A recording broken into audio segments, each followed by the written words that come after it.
good, bitches? I am the almighty fucking master creature. I lost my fucking goggles yesterday.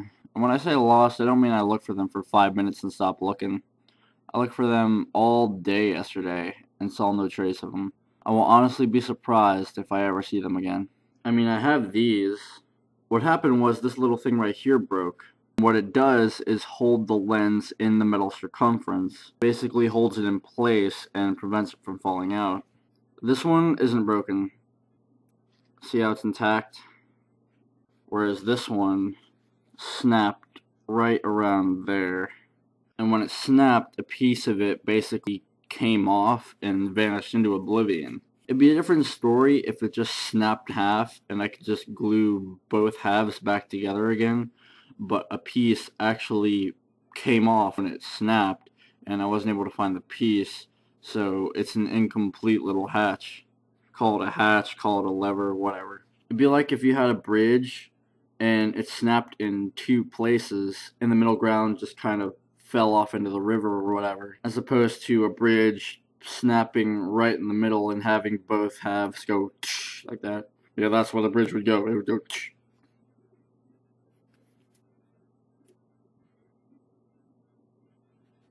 That's better. So yeah, anyway.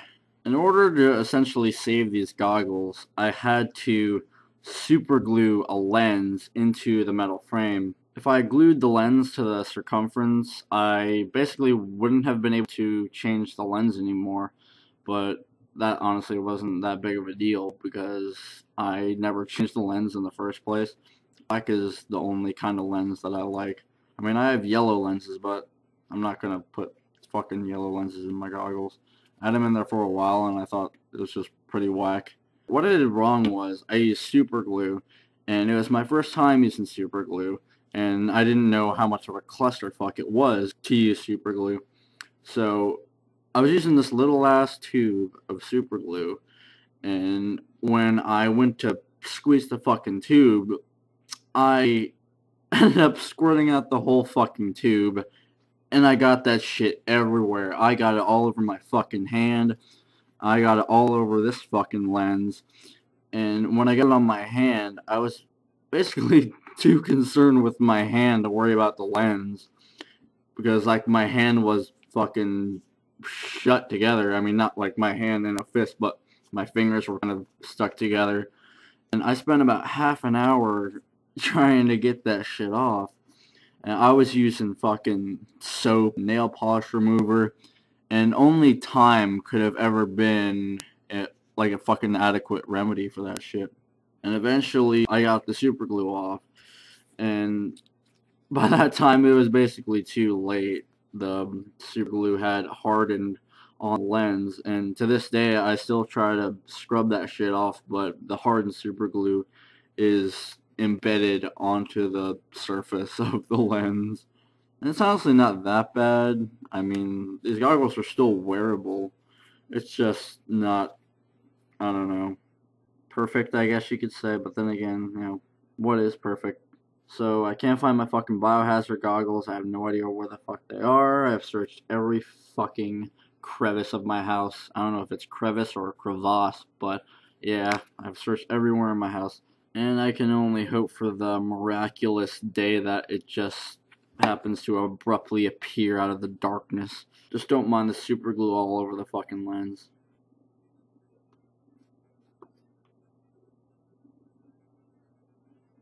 Mwahaha. So if the world was going to end in 24 hours, how the fuck would I spend my last 24 hours on Earth? Well, I can tell you right now, those hours would be happy.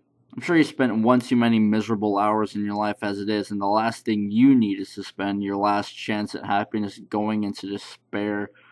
As far as I'm concerned, I'm ready to die. I've made peace with the inevitability of my death. Every time I hear that people die on the news, whether they're average Joes or celebrities, I'm just like, pfft, it was only a matter of time. To me, death is just as normal and natural as breathing. So every day I cherish my life and everything I do in this life, even if it's as simple as listening to a song I've heard 100 times. Because I know there will be a day when I won't be able to hear the voices of my favorite singers from Perfume ever again. For all the noobs out there, Perfume is basically the best J-pop group of all time, and they're like the hottest chicks on the planet. for my taste anyway. They always make me happy, and I'm not ashamed to display my affinity for them and their unparalleled greatness. My point is, you can't take something for granted, like it'll be there forever. I spend it just letting all the important people in my life know how important they are, and how I appreciate their involvement in my life without making it sound like a goodbye. Because the last thing I would want to do is make people suspect the world was coming to an end. I wouldn't have enough time to watch all my favorite movies and listen to all my favorite bands, so I basically just pick a few to enjoy. Two mandatory movies I'd watch are The Punisher and The Crow, and two mandatory albums I listen to are Inhuman Rampage and A Higher Place. As my last day on Earth, I'd have to come to accept that most of the goals of my life would be left unaccomplished. I have not succeeded in forming a hard rock and deathcore band or writing a masterpiece fantasy novel, but that's okay, because fulfillment lies within the journey and not the destination. I was perfectly fulfilled by just practicing my vocals and my writing every day with every passing chance I got. What I would really love to do is just lay back and reflect on as many good memories as possible. I would go through my hard drive and just look at all my old photographs from my early childhood and my recent adolescent years. My photographs are some of my most valuable possessions.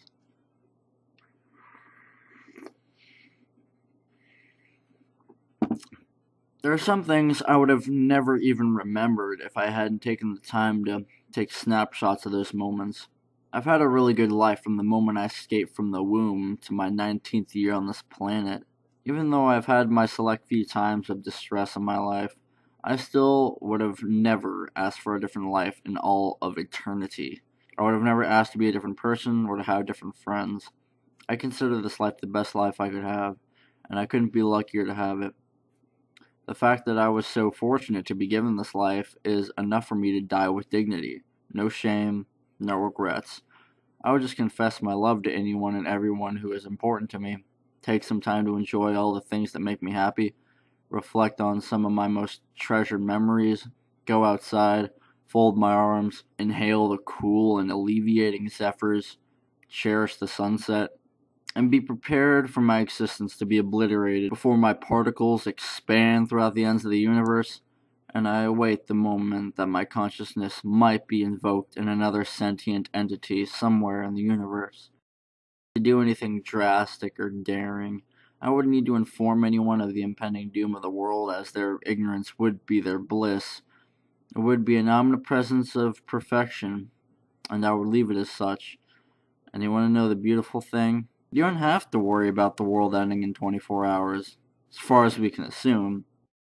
Entire lives ahead of us. See how good it feels to be alive? See how good it feels to have all the time in the world to remember your greatest memories and pursue your greatest ambitions? It's almost like you've been informed that the world was going to end in 24 hours, and when the 24-hour mark came to pass, the meteor that was supposed to hit the Earth just passed our atmosphere by a hair. How would you feel if you thought the world was going to end, and then you realized that it wasn't? Imagine if it were December 21st, 2012, and you lived to see December 22nd. How grateful would you be? You'd be like, damn, life really is good, because you really don't know what you have until it's gone, or you feel like it's going to leave you. Don't wait for what you hold dear to reach its end before you start cherishing it. Nobody is immortal. Wear a smile. Say fuck you to all your grievances. Look at misery in the face and laugh maniacally. Have you ever woken up from a dream where you thought you were going to die? Have you ever had a falling dream and had your eyes open right before you hit the ground? How happy were you to wake up? How happy were you to be alive? I could never hate life, and I could never even consider suicide. Death is inevitable, so why would you want to make it earlier than it needs to be? Think of all the shit you'd do if the world were going to an end, and ask yourself, why aren't you doing those things today? Think of all your goals, and ask yourself why they're not accomplished. Never take your life for granted, because you never know when a meteor might be coming from another galaxy to end all life on this little blue and green rock. You never know when you might be diagnosed with a terminal illness and told by a doctor that you only have a short time to live. You know that song Miracles that so many Juggalo haters like to shit on? ICP considers shit like the stars a miracle, and music a miracle. Well, put it this way. Can a corpse look at the stars at night? Can a corpse listen to his or her favorite music? Think about all the people who died today, and yesterday, and the day before. Ask yourself, what made you so much more deserving of life than them? Why did they have to die while you got to live? You feel like life really is a miracle when there are people dying every single day, and for some reason you still have the privilege of life. There's not enough time for regret and misery and things that distract a person from gratitude. Do yourselves a favor and don't wait for Armageddon to realize how fantastic everything is. Everything is a celebration of life. Whether it's food, music, dancing, fucking, breathing, typing, reading, smiling, singing, etc. Love it, man. Love everything. I am the Dark Lord Master Creature, and today is my brother's 10th birthday. Both of them. Stick to your guns, light your own path, and biohazard for fucking life. Asshat.